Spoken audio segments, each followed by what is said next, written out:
May we live? Great, thank you. So today is November 17th, 2021. The time is 5:10 p.m. and I am calling to order the Baldwin Park City Council special meeting. City Clerk, can I have a roll call? Yes, thank you, Mayor. Councilmember Daniel Damian, Here. Councilmember Monica Garcia, Here. Councilmember Paul Hernandez. Councilmember Paul Hernandez, So I'll make a motion to excuse Councilmember Hernandez. Can I get a second? I believe he's on YouTube. Oh, there he is. Thank you. I'm here. okay, thank Technical you. difficulties. Mayor Pro Tem Alejandra Avila and Mayor Emanuel Estrada. Here.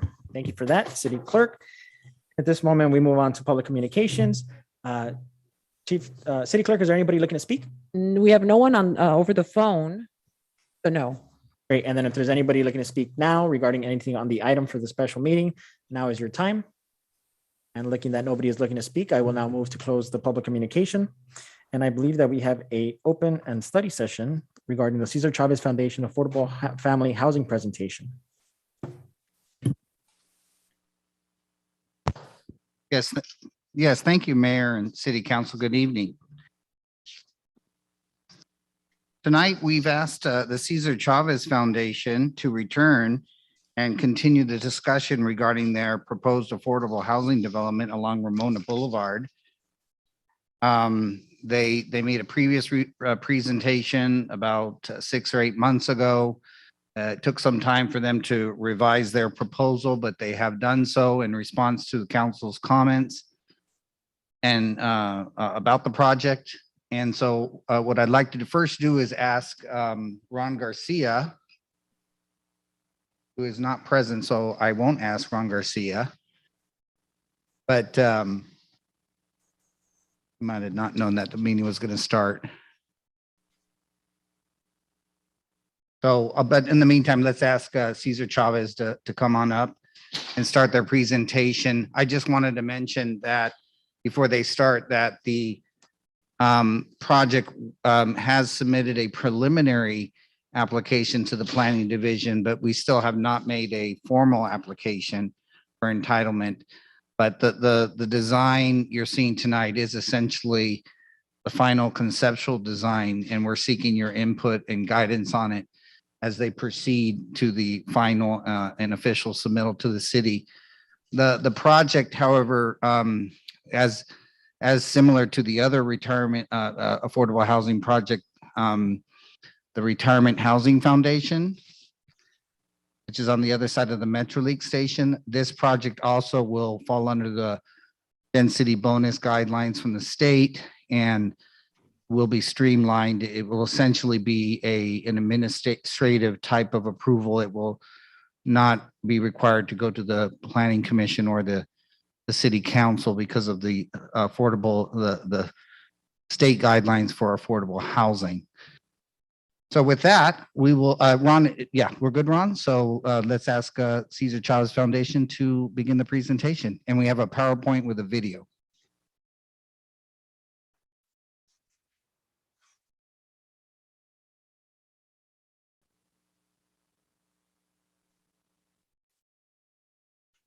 Is better? Yeah.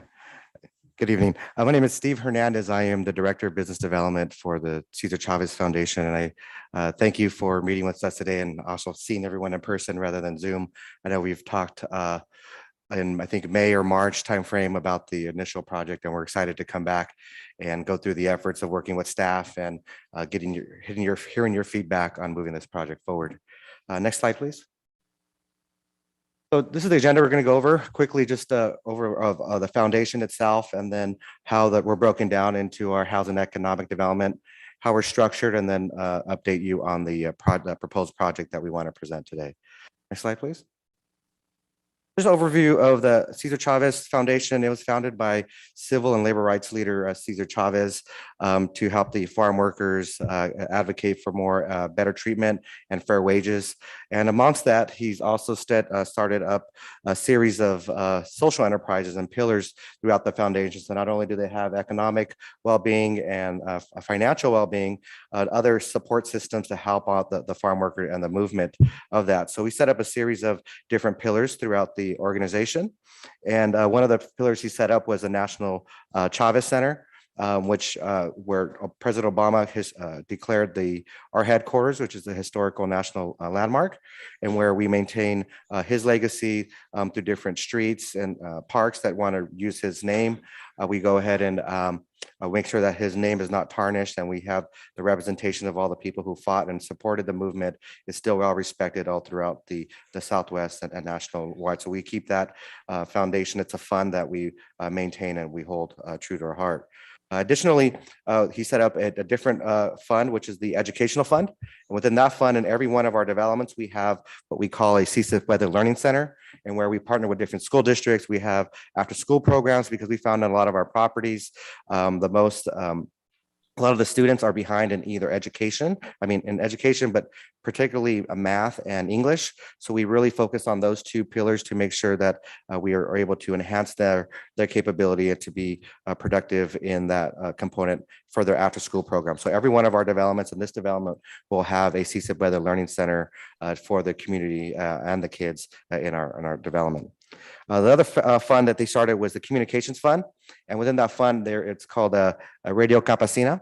And in that fund, we go ahead and Cesar not only to give entertainment for the farm workers, but he also to give out the information of notices of different actions that's happening, stuff that we need to get their rally behind, of movement information, but also inform of the farm workers of what's going on in the surrounding local, national politics that really directly affect them. The second fund is the Housing and Economic Development Fund.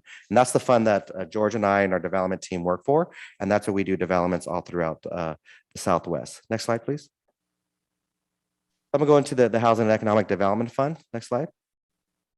So the Housing and Economic Development Fund is vertically integrated, which means that we control all aspects of development. So unlike other developers where they just develop and they have a offsite construction person, property management, asset management, Cesar Chavez was not only a great leader, motivator for civil and labor rights. He's also was and make sure we have managed control because the promises that we've made and the community that's invested in the foundation is there for long term. So that's why we are vertically integrated. So we control all development process from construction, finance, property management, compliance, and long-term ownership. So we're long-term owners of our property. We do not build them and sell them off to the highest bidder to make a profit. So that's why we're long-term owners. So anything we promise the city and the staff, we're here for the long term. Additionally, we operate in the Southwest, which is California, Arizona, New Mexico, and Texas. And we have a little over about 5,000 units throughout the Southwest. And we have over close to 2,000 units that are in the works within the different region that we concentrate in. Next slide, please. And there's our overall in-house experience, like mentioned previously, is where we control all aspects of development process. But also, before we get into the project specifics, I wanted to make just to let everyone on how this development is going to fit in with the community on the financial aspect and who the residents are going to serve. So right now, Baldwin Park, their median income is about $51,700, but give or take with the average average household of about 4.1. So we just say around 4. So this development is going to serve within with the median income of LA County is 118,000 for a family of 4. And for our residents, for this population we're going to serve between 60% to 30% of the area income. And what that means is we're going to serve families making between 70,000 all the way down to 35,000. So it's in that range of that target population where we are now in terms of who we're going to serve. And the rents are going to, from the 1, 2, and 3 bedrooms of the rents are going to be charging from a low side of, for 1 bedroom for a family of 4, of $665 to $1,330 for a 1 bedroom. And then for a 2 bedroom, from $798 to $1,596. And then for a 3 bedroom, it'll be $922 up into $1,844. And it's always between that 60 and 30% income range, which are usually your lower workforce housing, which we found to be a lot of the medical assistants, factory workers, retail component, and that type of sector of who our population better serves. So I'll be followed by George Lopez and Steve to talk about the project specifics of all the different design aspects that we went through from about over a year. We've been working with the city and staff. I'm hearing the comments from there.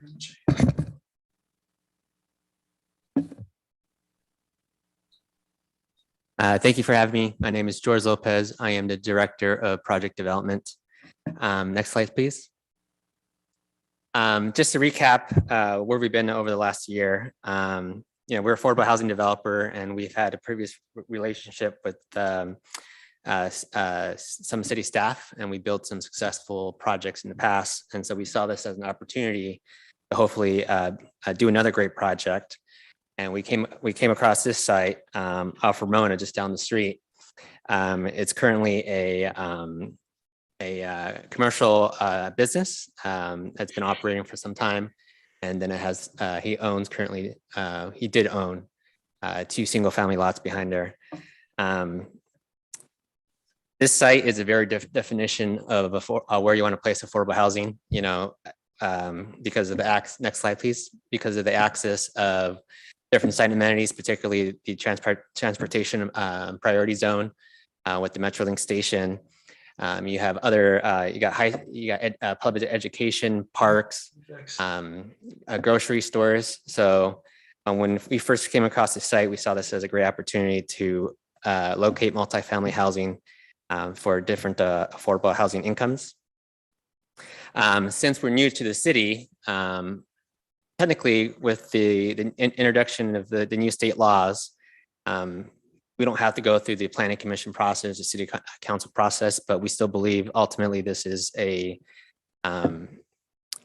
partnership. These projects are too complicated not to have city support and staff support. Ultimately, we'll be dealing with up to 4 to 7 different agencies, whether it's public agency, investors, and lenders, and they all have different requirements. And these projects are too complicated unless we have strong city support and staff support. And ultimately, that's the reason we're here. Next slide, please.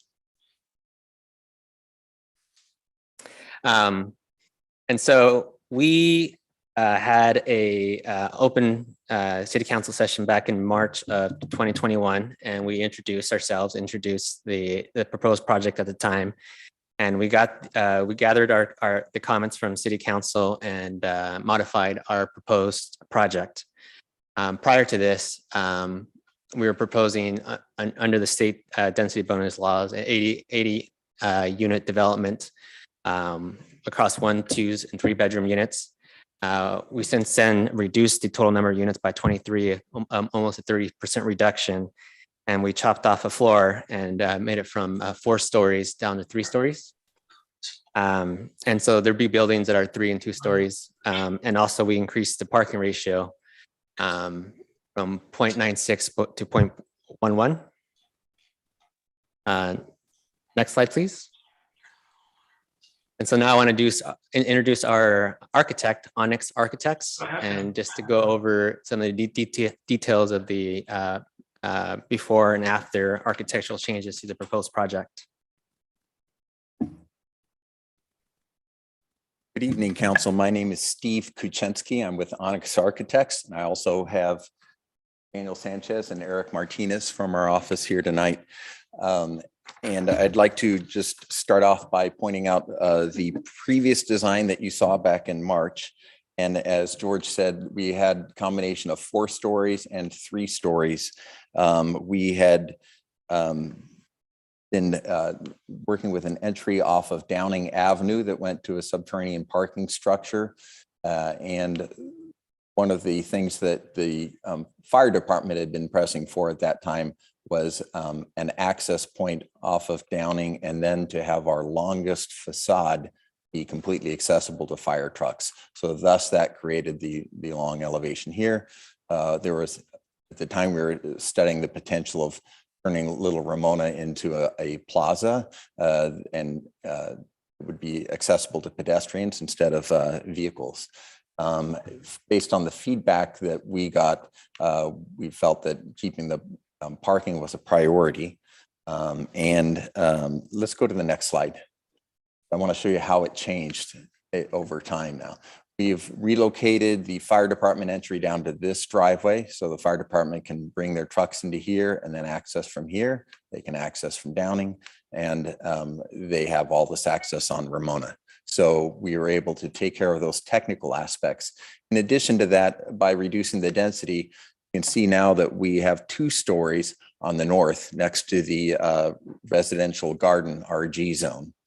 We have also pulled the building back a little bit from the commercial retail areas to the west. So with that, you see that we have the greater side yards. We have the building keeping the street parking along here. We do have our main entry in this area. And I guess I would describe our design as representing a series of transitions.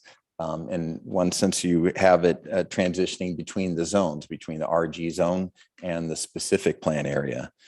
It's transitioning between downtown and more residential uses to the north. It transitions between the existing specific plan and some of the discussions that we participated in on the future specific plan.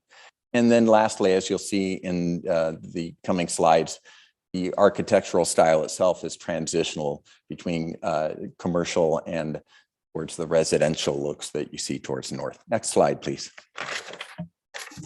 So again, you can see that we have a series of 3-story elevations facing Little Ramona, and we have it stepping down to 2 stories as we go northwards towards the RG zone.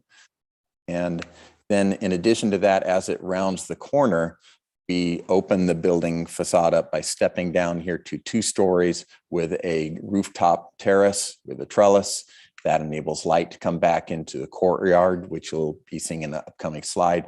We have introduced pitched roofs here so that it begins to develop kind of deeper overhangs on the facade to create a nice roof line edge to it. And yet we also have kept some flat areas behind that for the state required solar photovoltaic systems. Let's continue to the next slide. So here's the view from Ramona Boulevard. And again, you can see that it begins to function as a transition. We anticipate that future commercial development will have be more of a parapeted roof situation. And again, we're keeping it to 3 stories. We brought down the 4-story height there. We have a driveway that separates us from the neighboring property. And then you can see the development of a series of parapet and then a pitched roof and then a ladder, more of an awning type roof over these balcony pop outs. And then the important thing to note here is that as we come towards Ramona, we have placed all of our non-residential uses, our recreational functions and community functions, our leasing offices and supportive surfaces, our lobby, they all face along Ramona so that it retains more of a commercial feel. And then it transitions as we go on to Downing. Only when we're on Downing do we get the residential apartments. So we've really kind of kept it a commercial transition on a Ramona Boulevard site. Let's continue to the next slide. Again, we're starting to take you around the corner. This property line does a big sweep, of course, and the Metrolink comes right across the intersection. So you can see here again how our roof lines are modulating up and down to provide a visual interest to the site. And here you can see that as we get to the dwelling units, we're at the first ground level, which are just in this area, they start to elevate up about 3 feet so that those people's patios aren't right on the sidewalk there, but are set up and have a sense of privacy. Let's continue on to the next slide. So again, we're just continuing around. You can see that it transitions from the more commercial look towards a more residential look appropriate to the neighborhood to the north. Next slide, please. And this kind of gives you a close-up view of the various materials that we're considering. See wood siding, you see exterior plaster, and then we have a series of treatments of various trellises and decorative railings. The patios are all deeply inset and balconies so that we have solar shading summertime. Next slide, please. So this is a view from above looking straight down into, we have an interior courtyard. And though there is subterranean parking, we do have tree wells, so we're able to get some kind of more lush landscaping in there and a play area for children. And then up here, you can see 2 stories up, we have other deck that captures sunlight all year round and provides a view out towards the intersection. Next slide. This is a fly-through video just to give you some general views. So let's go ahead and start that. Hopefully it will go here. So here we're on Little Ramona and we're just going to zoom you around. And here you can see that deck again, our recreation room. This will just be a series of vignettes. There's our courtyard and tot lot area, different views from inside. Our interior community room and the view out towards the intersection. By stepping down the floor elevation here, we're able to get much taller ceilings, again, more appropriate to a commercial function.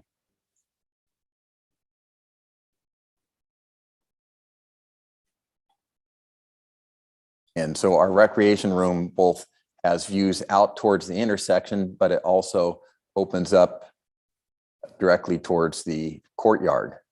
So we can have an opportunity to connect through the indoor recreational space and the outdoor recreational space. It's a view from that second floor deck looking down into the courtyard.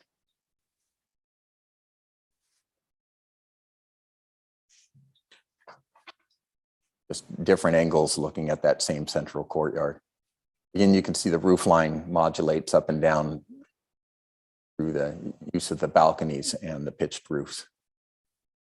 This is a side passageway that then leads to the center courtyard and provides a pathway for fire department access as well for firefighters, should that ever arise. Once again, a view of the courtyard, patios and trellises, barbecue area, picnic tables.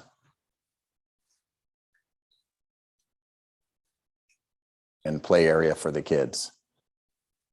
And the important thing, of course, placing it here is that then there's supervision passively through all the other common area spaces that are on the first floor.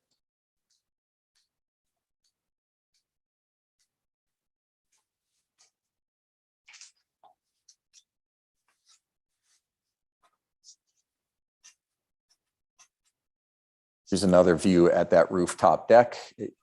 And we would anticipate this probably more, not so much a tot lot play area, it's more of a grown-up and passive recreational area.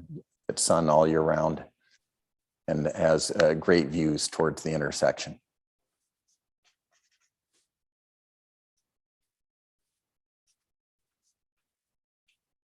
We're still working out the details with staff as to how we would landscape this area and what kind of amenities we will ultimately have up here. But this gives you a general idea of transitional style. As I mentioned, there you can see kind of a more contemporary trellis, yet we also have some traditional roof lines along here.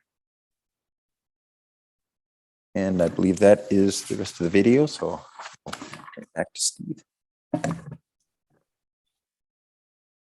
Just to recap, next slide, please.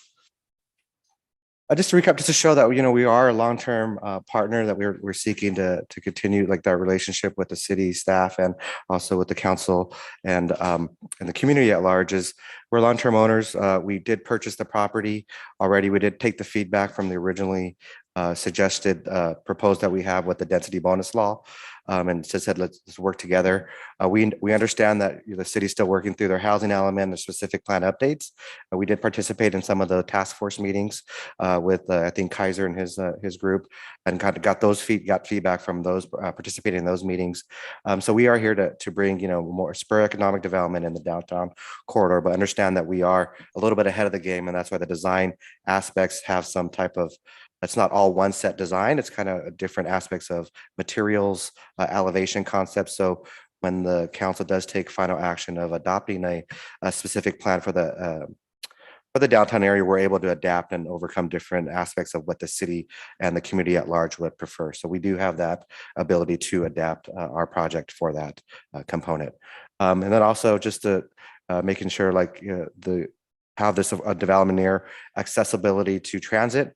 And then which is equals to jobs placement for our residents, because yes, we do want to provide housing, but we want them to elevate them in their economic stability so they can move on to be homeowners, first time owners, so we can get the next group of affordable housing families to live in our community, but then also to make sure we have that pedestrian friendly community on that corner to kind of expand that specific plan and your downtown area. So pending any questions, if you have any questions, we're here and open to any questions, comments, concerns, and stuff like that. So Well, I want to thank you for taking city council's considerations into this. It looks really nice. I think it's really good. And I like that you are well aware of what the city needs and the needs of the community, right? So you're aware of our median average, which is something that we've been talking about a lot. We're making a lot of efforts in the housing and security field. I like that it's very family oriented. I don't want to keep sending you back to the drawing board. I think it's very nice, but I would like you to just kind of keep in mind, based on the history of Cesar Chavez, and you're actually right across the street from a very important mural in the city of Baldwin Park. I'm not sure if you visited it, but it's very it's a big representation of where the city comes from. I think there might be room for you to in your aesthetics, potentially some public art that pays tribute to Cesar Chavez as well. That's now most of our developments have murals, and then we would want to incorporate. We want to make sure the style is okay before we could definitely go out. I know you guys have a public arts commission, or start working on that and where that placement is, and then how do we select a art piece. But we're definitely open on all our developments currently that we're moving forward. We do have some art pieces as a part of our development overall. So that's definitely something that we will do when we submit to the. So just the placement on where it is, we're open to suggestions on where that could be. Yeah, I mean, it's definitely your project. I think it's a great opportunity, right, to add a little bit of more history to the downtown and complement the mural, and obviously complement the legacy of Cesar Chavez. So thank you for being here today. At this point, I'll pass it on to council. Mayor Pro Tem, did you have a question? Just a comment. Thank you.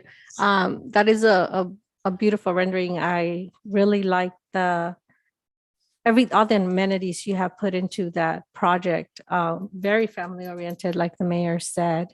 Do you have actual pictures of projects like that to kind of get a better idea of the design? I mean, I could see the design, but like an actual picture of the materials that are being used? I definitely we could provide some of the inspirations of what we have of prior projects, or inspiration of where they pulled it from. As you can see, most developments, as you can see, maybe the one across the street, it's just usually one aspect of one building. You could tell it's one building. This one, we try to break it up. So it's not a sequence of one just mass apartment. There's break it up in a series of, of flows and avenues. But do you have an example? Yeah, I would like to see, so I can take a look at the person. It kind of personality it gives us. I didn't bring specific examples tonight, but we definitely can come back to or present you some material samples and those kinds of things. And we're going to continue to work with staff, refine those details, because that's what really makes a building. Right. We want it to stand out, not to be, it's hard to tell in the drawings. So it's not so plain and it just stands out as a nice project, but it's nice as it is. Oh, thank I you. just would like to get a better idea of what it actually looks like with the materials that you're building. But thank you for the presentation. I think a part of our submittal, I think Ben and Rob will require us to do a materials board on that aspect. When we do, more refined elevations for your review. So we'll do that and then we'll send it to council as well. Mayor, Yes, Councilmember Garcia. thank you. So did I hear George Lopez? Yes, George. Yes, but not the comedian. Okay, well, thank you, George, for that presentation. It actually looks really good. I think that the changes that you've made really make for a nice project. And I just wanted to ask a few questions. First of all, the balconies, I saw that those were open balconies and they do look nice. Will there be rules about any personal items on the balconies? Correct. Yeah, balconies tends to be an issue sometimes if it's not regulated. People start putting their belongings out in the balconies and it can become an eyesore. But part of our lease up addendums will include what you can and can't have in the balconies. Okay, and that will be strictly enforced, right? Because it is along Ramona Boulevard, Yeah. one of our larger corridors. Yeah, all our projects has that requirement, have those requirements. Okay, great. And then can we go back to the screen where the rendering of the building, any one of those renderings, maybe the front? Okay, that's good. So I thought the colors were nice. They look very like natural landscape, California. They're a little muted. And so I wanted to ask you your thoughts of adding some decorative red brick, perhaps on the bottom level, maybe near the ground level, something like that, just to have a little bit of, the combination. I think it would pop a little bit. I think Steve's probably the better one to answer the question, but ultimately part of our planning submission process is to dive deep into the elevations, the materials, and ultimately we'll take direction by staff, what staff suggests.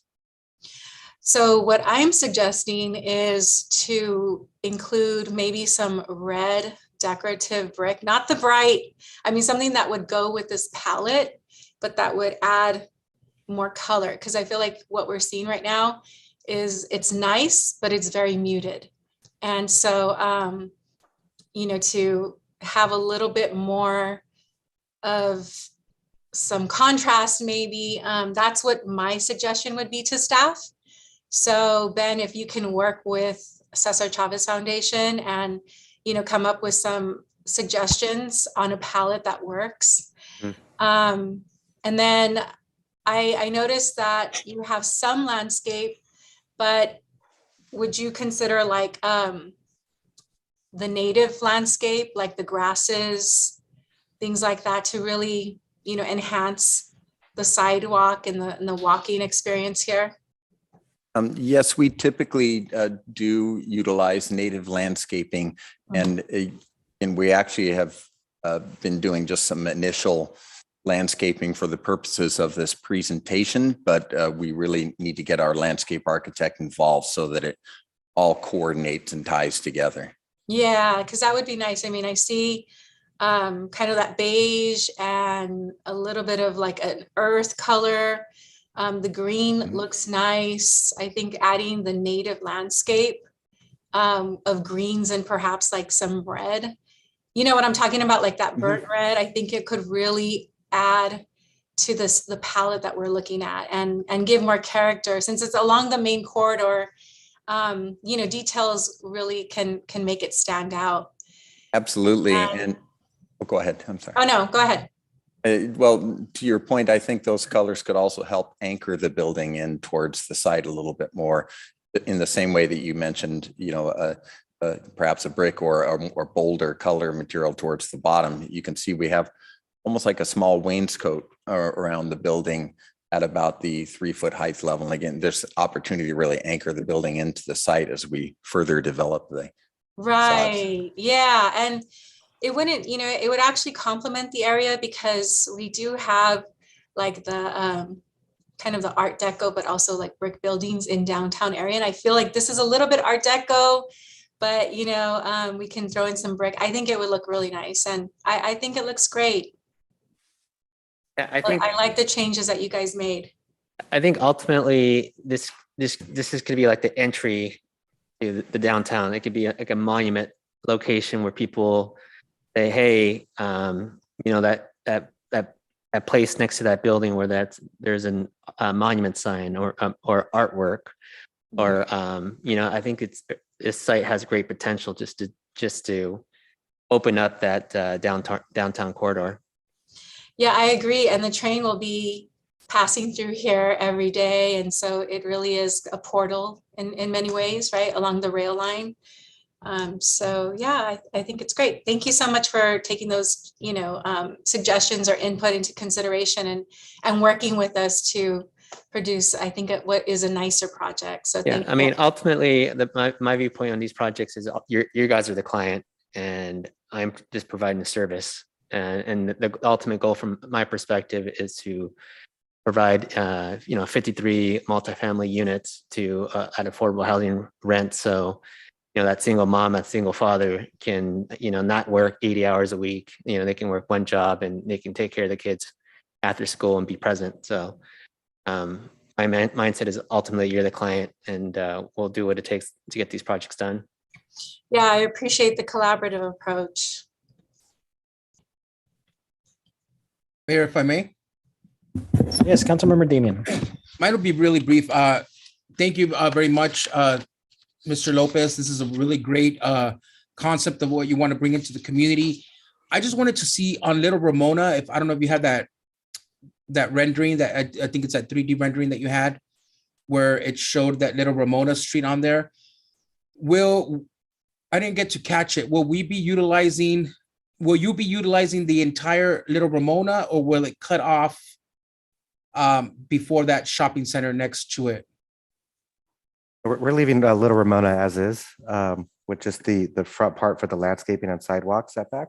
Perfect. But it's going all the way through. It's going to continue down to the other street signal that's to the west of the commercial building. Got it. Perfect. Thank you so much. Appreciate it. And I think what we could do as well is when we submit and work with Ron and Ben from the city, when we do our full submittal with the landscape plans, we'll be, I think we could come and present it again to the city, so the city council. So you see, this is what we are submitting, because when we submit, it's a by right because of the zoning. But I think we, as being community partners with the city, we would come and bring it. This is what we're submitting, so exactly what we took the feedback of, like the brick, the landscape, the elevation, and the changes of all that, of the designs that we're going to put. So you see our full submittal of everything a little bit more refined. And if there's more comments, we could come back and do that. But I think we can make that promise to the council and to the staff that we'll do that. Great. Thank you so much. I appreciate it. Mr. Mayor? Yes, Councilmember Hernandez. Thank you. Just for consideration, if it's feasible or something we could look into a second phase for the staff and for the team is, considering, the amount of surface that we have, could we also look at perhaps adding solar panels to the top of the roof place, if that can support it? That would certainly, help offset, some of the energy and, help become a model project in more ways than one. My other thing too is, under the renderings that you have here, you have a lot of grass. My suggestion would be is to go away from grass, because it takes a large amount of water to maintain that.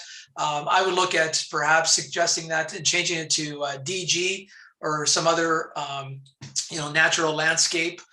Where again, the water, long-term usage for maintaining the hardscape is a little bit more manageable, not only for you, but also for the rest of our residents, because we're all, in a drought, and we will be for many, many years. So if we can just kind of look at that possible considerations, I'd certainly appreciate it. And then in regards to the trees, again, look at something that's more native There's Palos Verdes that are really beautiful trees, especially the more mature ones.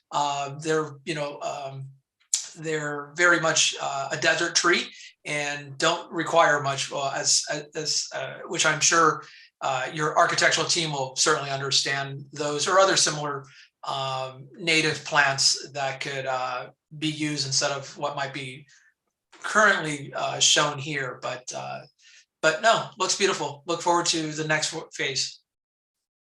So thank you. And I'd like to respond to a couple of those comments. We definitely plan on having solar photovoltaic up on the roofs. And typically it makes our project more competitive for funding as we do that. So that's definitely going to be a major part of this project. I would also add that the landscaping that we did was for the purpose of these renderings was somewhat of a placeholder until we got your feedback tonight that you were comfortable with the general direction of the project. But we definitely do drought tolerant and native landscaping on most of our developments. Again, that is, we work for the WELO water efficient landscape ordinance requirements. And that again will help us make us more competitive in our funding applications for affordable housing. No, I appreciate that. And then just an item for Ben and Sam. Is it possible, as we're tearing up the streets and so forth, and the move towards electric vehicles, could we look at establishing some EV charging stations in some of those parking lots there? While we have the opportunity of opening up the streets, because more and more folks, including our city, are starting to use those type of vehicles, and in less than a couple of years from now, or a handful of years, that's going to be the norm. So we might start begin to look at that infrastructure, especially if we have streets are opening and there's opportunity to lay some of the infrastructure. I think our code requires us to provide some EV setup parking spaces. So we will have some of those in our development, in our garage for the tenants. But also just to go back to what Mr. Hernandez mentioned about the we'll be LEED certified. So we're going above Title 24 code requirements. So we're going to have that as an additional bonus. Just we don't have that here. But as I mentioned previously, once we submit to the city with all our required, because they're going to definitely require us to do landscaping plans, and better civil details and architectural details and pallets and material boards of what we're going to be using. But we'll come back to the city council again, just to show you this is the full package, and just making sure that if this is the right path you want us to take, we'll definitely move and enhance this to include the additional features and comments that you've mentioned today. And we'll present that at a later time when we actually submit to the city of this is what we're going to present so far. No problem. And just one last question. Have we done or looked at how the building will affect the shade or the sun towards the neighbors and the homes that are behind it and to the side of it? We can put that as, I think it's probably required as part of our study to do the shade overshadow, but it's during the north side of the property. They're 2-story massing in terms of height elevation. I think the difference is Yeah, so as you can see on the north side, the roof is sloping back, especially at the corners. But the allowable height according to current code in the RG zone is 27 feet. And with state density bonus law can go much higher than that, but we're keeping it at the parapet heights right now to 28.6 feet. So we're within a couple of feet of what would normally be allowed. Okay. In the RG zone anyway. I think when we submit, we could put the shadow study that we could do for the northern part residential single family component. Should be no problem. Appreciate that. Thank you. We'll look forward to that. Mayor, since we're here, I have a couple of more suggestions. Well, first of all, I do want to say I really like the transitional height of the 2-story, and I think that will complement the single-story neighborhood. And I'm sure that there are 2-story homes in that neighborhood. So again, I appreciate that. Thank you. What I was going to mention is the windows. I don't know if we can look at some options for the windows because they look a little dark, and maybe something that brightens it up a little bit. And then I agree with the mayor that there's opportunity for some art here. And I'm looking at the front, what this corner, I guess, entrance with the beige facade. And I'm looking at the very thin, looks like windows. And there, it seems like there's opportunity to create like a banner type art, from the bottom floor to the top, not all the way to the top, but in that area, you know what I mean? Does that make sense?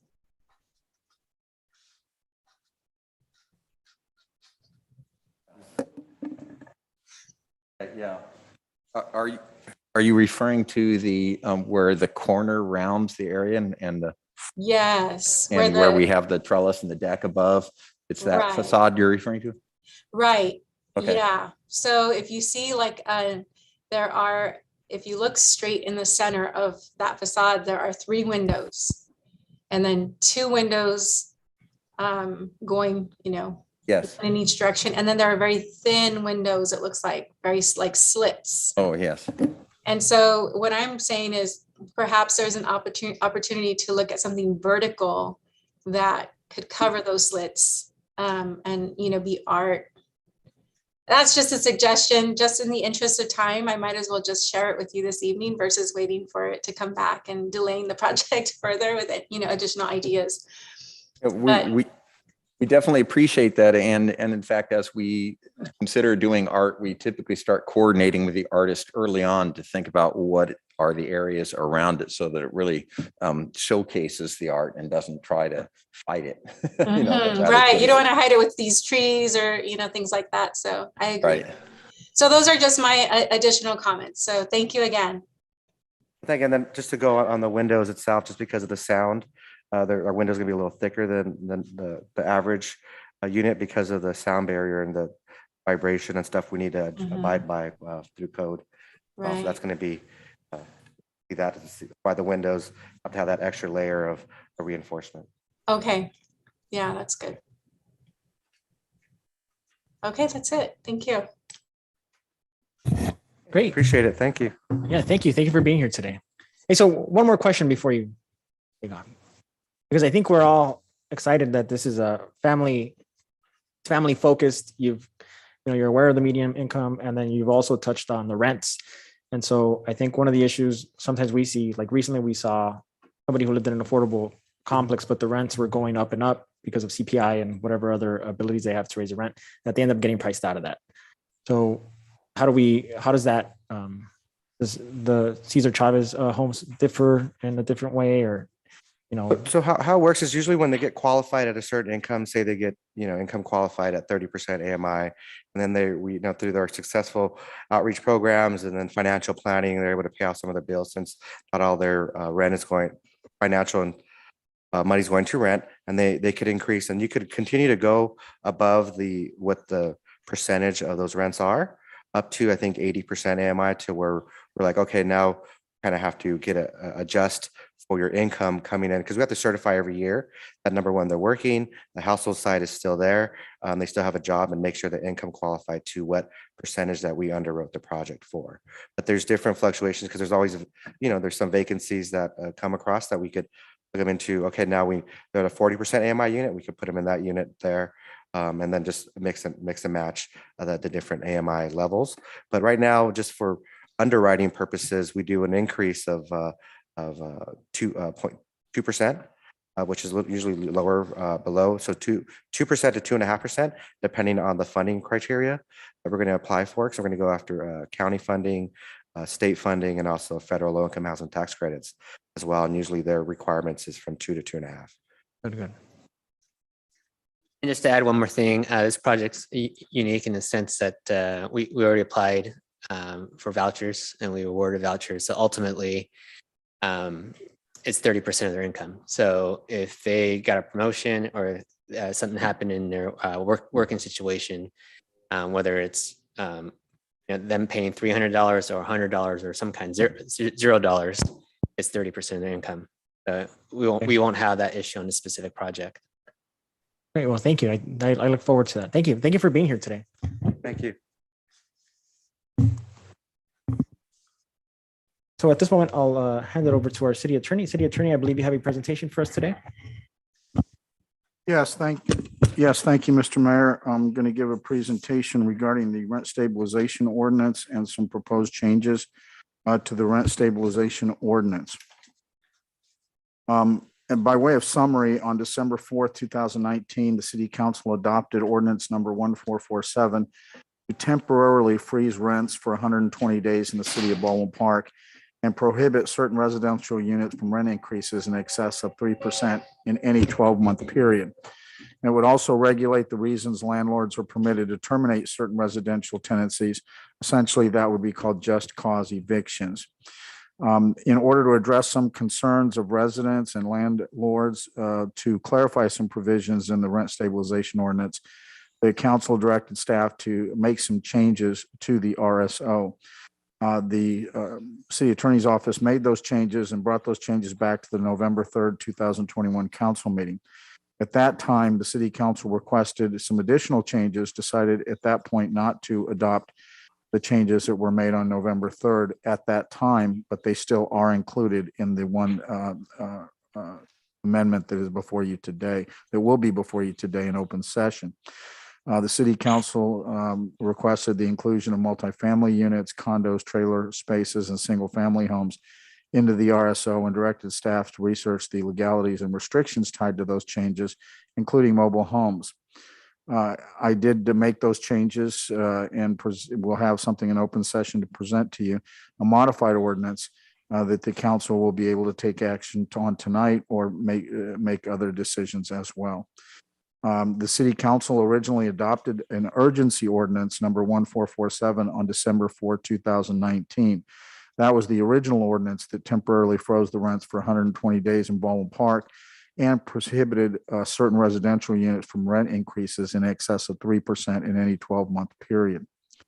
The previous changes to ordinance 1447 were proposed by staff to address essentially typographical errors and to add further terms to strengthen the ordinance. The new and additional terms prohibit landlords from raising or instituting new fees for services that were included in the rent previously, such as water, electricity, and parking, in order to circumvent the new proposed rent increase cap of 3%. And the reason for that was we found after we adopted the original ordinance that in order to raise the rent above 3%, some landlords were attaching fees for water that was normally included in the rent before the ordinance, parking that was normally included in the rent before the ordinance, or utilities or some other fees. So we sort of close that loophole for landlords so that they couldn't just add additional fees and not call it rent and still end up raising the rent well above the 3%. So that was included in some of the changes that was brought to you on November 3rd. The ordinance did also have a separate eviction freeze at that time, not an eviction freeze, but only a rent freeze, also called a rent moratorium. This previous rent moratorium ended on April 3, 2020. However, the city enacted a separate emergency eviction freeze due to the ongoing COVID-19 pandemic. And that local eviction freeze brought the city in line with the statewide emergency order. That statewide emergency order was related to evictions, ended on September 3, 2020, as did the statewide emergency order as well. However, LA County has now enacted a rent freeze ordinance that applies to all incorporated cities in Los Angeles County, including the city of Baldwin Park. So there is currently a rent freeze and eviction freeze in the city of Baldwin Park based on the ordinance by the LA County. The fiscal impact to the city is, we have registration fees for these dwelling units that are covered under the rent stabilization ordinance. They generate approximately $40,000 to reimburse the city for portions of staff costs. The changes that are being suggested are on attachment 1. There are some changes that I'm going to be making in open session to what's actually in the ordinance because they were mistakenly added here and because I think that it would be more in line with the Costa-Hawkins Rental Housing Act and would prevent future challenges to the rent stabilization ordinance. On section 129.01A, originally it had certain residential units before 1995 were covered by the ordinance. In the ordinance that you will have in open session, it says it moves that to the year 2000. I'm going to correct that in open session. That will stay at 1995. So according to the Costa-Hawkins Rental Housing Act, that will stay at 1995. So it'll be all residential units built before 1995 will be covered under the new rent stabilization ordinance, and that's the same as the original. So there'll be no changes as it relates to that.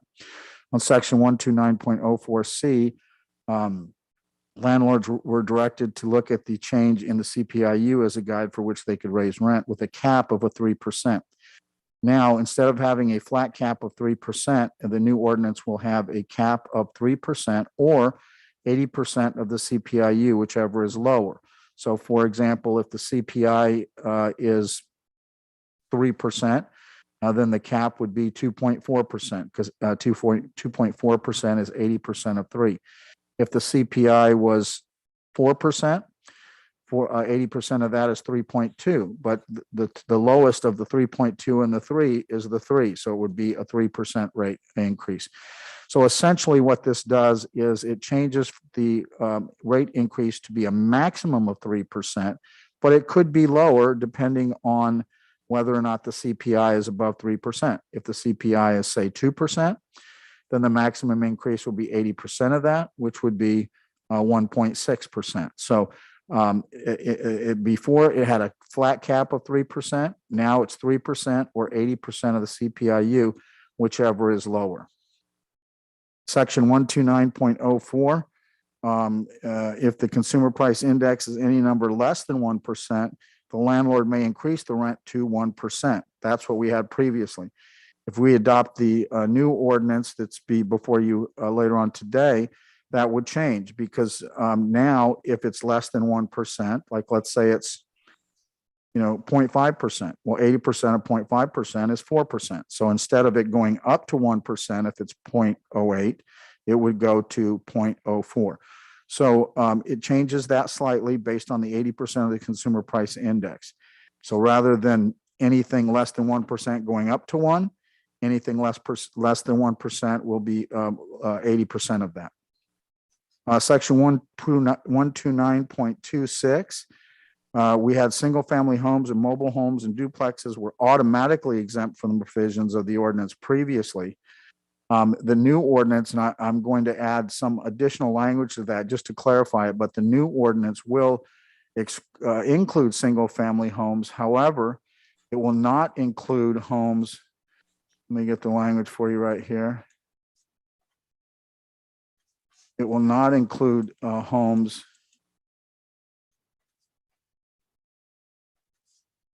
I'm sorry, I had it here before. Okay, a residential real property that is alienable separate from the title to another dwelling. So that's the language that we'll use that will be exempt because under the Contra-Hawkins Rental Housing Act, there are some single family homes that are exempt from rent control under state law.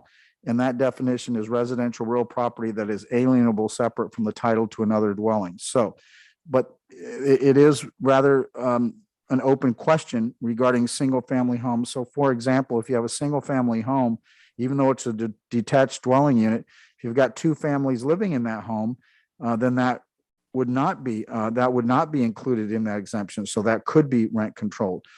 There's also an open question related to if you have a single family home and you have two adults living there that are not married. That's an open question about whether that would be covered under Costa-Hawkins Rental Housing Act and whether or not it would be exempt under state law. So there are some single family homes that can be rent controlled, and that would be the residential real property that is alienable separate from the title to another dwelling. So I'm going to include that language in the ordinance that you'll see later on in your open session. In addition, mobile home parks established before 1990, they will be included in this new ordinance. However, it will not be included. Mobile homes before 1990 will not be included if the mobile home has a long-term lease of over 12 months. And again, that's in order to bring us in compliance with the Costa-Hawkins Rental Housing Act. That really is the main state law as it relates to rent control. So it does indicate that there are some things that you can rent control and some things that you can't. So in order to make us compliant with that, I'm suggesting these small changes in the ordinance that you have before you in open session. That concludes my report regarding the changes. Oh, yes. Well, multifamily homes, of course, have already been included. So we're not changing that in any way. Multifamily homes will, of course, still be included. I meant to highlight the changes that we're bringing to the ordinance. But to be clear, multifamily housing is still included. So that concludes my report related to the changes, Mr. Mayor and City Council. If you have any questions or anything that you'd like to go over, I'm open to that as well. Great. Thank you for that, Robert. So at this moment, I'll open it up to the council. If they have any questions, concerns. So when we want to make revisions, we're going to do this in open session then, correct? Not now? Yes, Councilmember Damian, I'm going to make those suggestions in open session. And then if there were to be a motion related to this first reading, then I would ask that the motion include the changes that I identify in open session in the motion. Got it. Okay. Mr. Mayor, if I may. Yes, Councilmember Hernandez. Thank you. The last meeting that we were at, the majority, stated, if I remember correctly, please correct me if I'm wrong, Robert, that we were going to take the time to notify our residents that are being impacted by this type of ordinance. So to have this ordinance in front of us now, especially with all these changes that are being proposed, I have great concerns. Because one, I don't have, a piece of document that shares with me what those changes are. And more importantly, our residents and rental properties don't have also the opportunity to chime in and to provide feedback. Now what I've done in the past, when I first authored the rent control ordinance that we adopted that our attorney mentioned, I went out and brought in the apartment association to obtain their feedback. I did it also with the Realtors Association to get their feedback. And then staff also sent out mailers to the property owners, making them aware that this was happening. So again, I don't understand where the transparency or the lack of transparency is happening as a city level. Because again, the items in which the draft was presented to us clearly was not in line with what the state law is. And in fact, there are a couple of things that I want to understand a little bit more before we even move forward on this. One is AB 1482. That is something that the governor, instituted, became law and became effective January 1st of 2020. And that provides protection already to single family homeowners throughout California, including the city of Baldwin Park. So where does this lie along with that, Mr. City Attorney and staff? And I have other questions because again, now under this current proposal, you have multifamily homes, right? The ones that we added the first time, where they're now being penalized once again to be not able to recoup their costs for running their business, because that is what running a business. And the other thing is, what I don't have in front of me is how big of a problem are we talking about? How many rental homes do we have? There's a lot of things that, I have a lot of questions, and I'm not certainly going to take the time to do that right now, because again, we still need a lot of more information that I haven't even begun to ask staff on before I could really understand what this is. And, I'm someone that supported and introduced and authored, as our city attorney will talk to you, meeting with public counsel for our last ordinance that provided the most protective ordinance for our residents in our apartment units. But we also did that with care, with working with the apartment owners to understand, how our ordinance also provided them the flexibility to be able to run their business and maintain their business. So that way our tenants would not be inadvertently affected by something like this. Considering that the cost of insurance, home insurance, is going up every year, costs of the valuation of property taxes are going up every year, regardless of what of this year's happening. And more importantly, the fact that residents of our city are going to be financially impacted when they sell their house, or if they try to rent their homes, are going to be financially impacted that we haven't even done a study on. So to do and to add and to shove something like this down their throat, I believe is just absolutely shameful on all of us to be even having the discussion at this level with a draft ordinance. And, you know, I'll wait till 7 o'clock to further go at that point. Thank you, Mr. Mayor. Mayor, if I may? If you don't mind, Councilmember Damian, I do have a little bit of information related to AB 1482, which Councilmember Hernandez had inquired about. So is that okay if I just mention that Yeah, real go ahead. quickly? Yes, definitely. Go ahead. So under AB 1482, that is correct that that's a Tenant Protection Act. It expires on January 1 of 2030. It requires a landlord to have a just cause in order to terminate a tenancy. It limits annual rent increases to no more than 5% plus the local CPI or 10%, whichever is lower. It has a tenant may not waive their rights to those protections in any agreement or anything of that nature. Covered units under AB 1482 include all units constructed prior to the last 15 years. Units that were constructed within the last 15 years are not covered. This applies on a rolling basis. So, you know, each year that goes on, that 15 years, you know, starts over again. Affordable housing is not restricted. Dormitories are not restricted. 2-unit property, provided that the second unit is occupied by an owner of the property, is not included. And single-family homes and condominiums are only exempt if A and B apply. If the property is not owned by a real estate trust corporation or LLC, and if the landlord notified the tenant in writing that the tenancy is not subject to the just cause and rent cause limitations. So AB 1482 is a Tenancy Protection Act, and those are the major points related to that.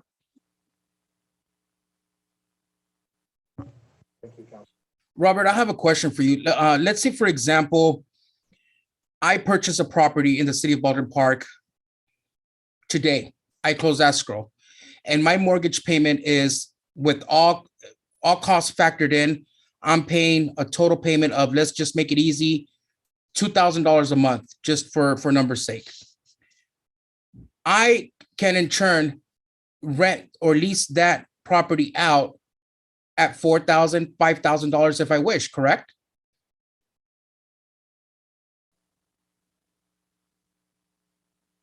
If you buy something today and it's never been a rental unit before? Correct. Well, yes, because whatever you started that rent out, that would be the, you know, base rent, right? Because there is no base under our ordinance. The base rent is whatever the rent was 12 months before.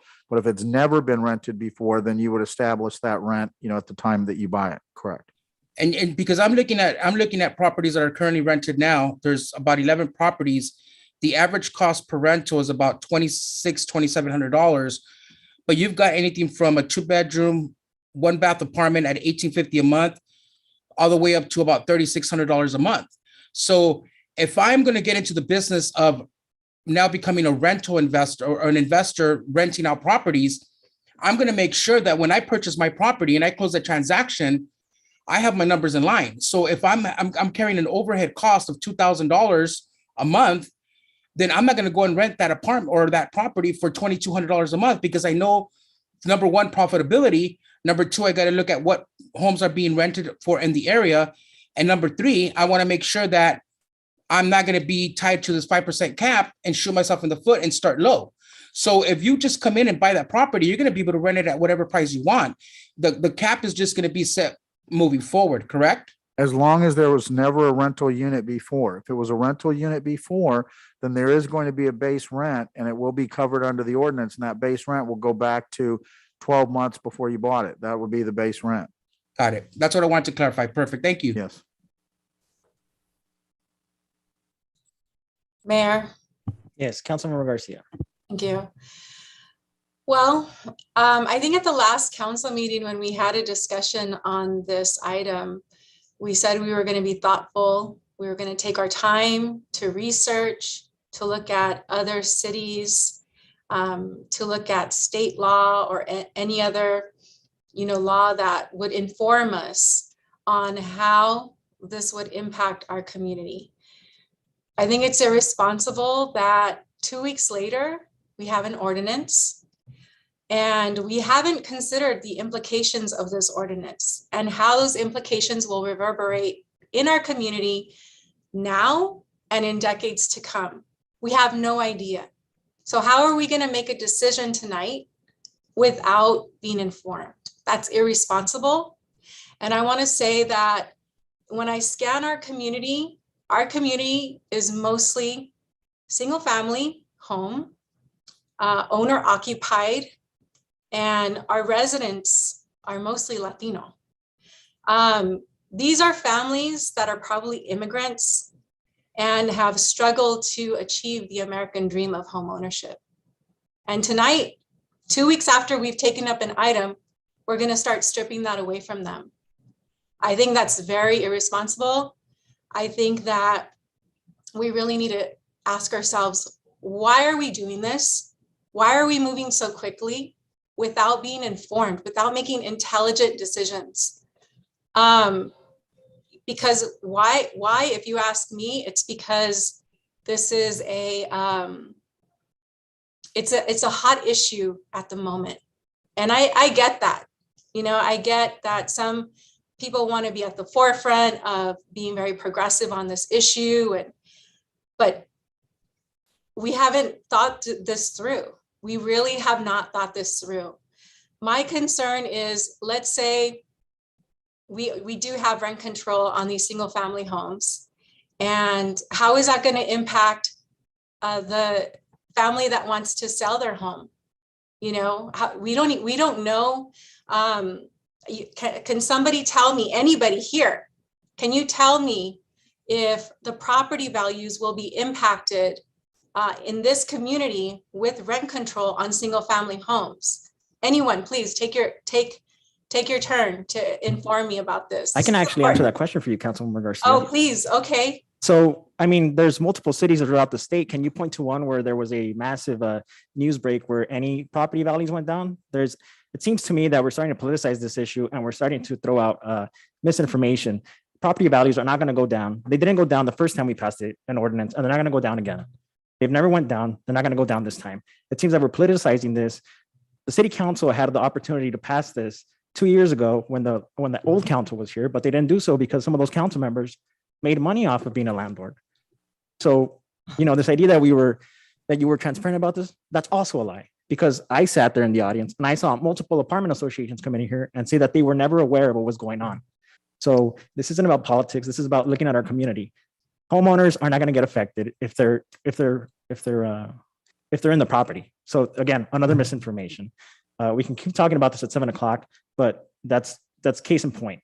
This idea that property values are going to go down, that people are going to lose their investment, it's not going to happen. That's the same thing that certain individuals were trying to make rumor about regarding our tiny homes. Hasn't happened, never will happen. Major cities have this. It's not going to happen. Look at this, is the ordinance we're following is actually inspired by Santa Ana, one of the most expensive cities there is out there, and they are fine. So, I think we just need to be honest. If you don't want to support it, that's fine. But to sit here and politicize it, we just don't have time to keep beating around the bush. Families are hurting. You just heard Cesar Chavez Foundation talk about our median income. I always talk about it. I always say it's less than 60,000. They're saying it's barely over 51,000. A family of four in LA County making $100,000, low income. We just have to be honest about what's going on here. For far too long, this city has prioritized gentrification and displacement of Latino families, by the way. So, this argument just doesn't sit right with me. So we can keep that going. By the way, we've all been here. Councilmember, you've been here 14 years. Councilmember Hernandez, you've been here 2. Mayor Pro Tem, you've been here 2. Councilmember Damian and I have been here almost a year. At this point, if you don't know the housing needs of your constituents, I don't know what to tell you. City council meetings are not the place where you come to get informed. They're where you come to ask minimal questions and make decisions. But you should be looking at your agenda since the day it gets posted. That's what we're here to do. So if you don't know the answer to these things, I don't know what to tell you, but it's not on me. Well, we Council don't members are have the individuals. I'm still answers. talking. Council members should be doing what they need to be doing. They should be doing their homework. I answered your question. The better yet, can you point to a city where property values have died out? in the housing crisis of where we're at, where there is a scarcity of housing? And the answer is no, you cannot, because there's no such thing. Okay, Mayor, you've provided your opinion, but I'm still uninformed. I'm still uninformed on the impact, on case studies, on what other cities have done specifically, how it compares to this ordinance. Again, I need to know, I need to understand public policy implications and impacts to this community. Your response, I'm sorry, it does not inform me of any of that. So for me, I'm not prepared in any way, not because I come without, preparation. I come asking for us to be thoughtful, for us to really think through public policy decisions that will have implications. And what are those implications? And have we weighed the pros and the cons across the board? And we haven't. One thing is to have an opinion on a policy. The other is to actually look at where has it worked? Where has it been implemented? We're not looking at any of that information. So I'm not ready. There are too many families in this community that have put their life savings into a single family home and to achieve that American dream. And I'm not willing at this point on this day to start stripping that away from them, because we don't know what the resale will be in those homes. I know I have known of rent controlled properties that if you look at the property value as it stands today compared to market value, there's a significant difference. I don't know what that's going to look like for my community, for the Gonzalez family down the street, when they're ready to sell their home, what that means for them.